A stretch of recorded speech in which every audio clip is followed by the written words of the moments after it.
असा जर का खूप दिवसांपासून जर तुम्हाला क्रॉनिक स्ट्रेस राहिला ना, तर तुम्हाला गट इश्यूज होतात, तुमचा गट ब्रेन ॲक्सिस डिस्टर्ब होतो, त्यामुळे न्यूट्रिशनल डेफिशियन्सी होतात. न्यूट्रिशनल डेफिशियन्सी तर खूप मोठं कारण आहे केसगळतीचं. आणि जर तुम्हाला अँड्रोजेनिक ॲलोपेशियाची म्हणजे जेनेटिक हेअर लॉसची हिस्ट्री असेल आणि जर न्यूट्रिशनल डेफिशियन्सी झाली, तर तो तुमचा जो हेअर फॉल किंवा हेअर लॉस आहे ना, तो ॲग्रिवेट होतो किंवा अर्ली एज पण होतो. आता पण बघतो की नाही की एक साधारण 20-1 वर्षांची मुलं पण म्हणतात फार केस गळतात, इव्हन मुली पण म्हणतात खूप केस गळतात म्हणून, बरोबर की नाही.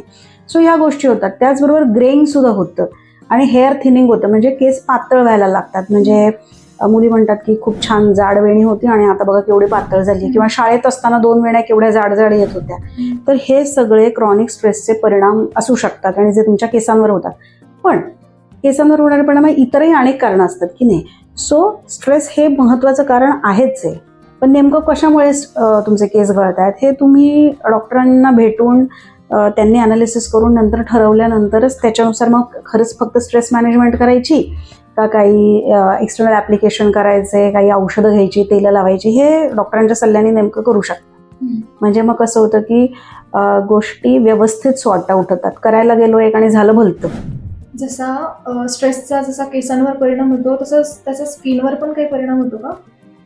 हो, स्किनवर काय होतं माहिती आहे का, जे कोलॅजन आणि इलॅस्टिन असतं त्याचं ब्रेकडाऊन फास्ट होतं. म्हणजे त्याच्यामुळे आपली एजिंग प्रोसेस जी असते ती स्पीडअप होऊन जाते. त्यामुळे अर्ली साईन्स एजिंगचे दिसतात, जसं फाईन लाईन्स, रिंकल्स हे पण होतं. दुसरं म्हणजे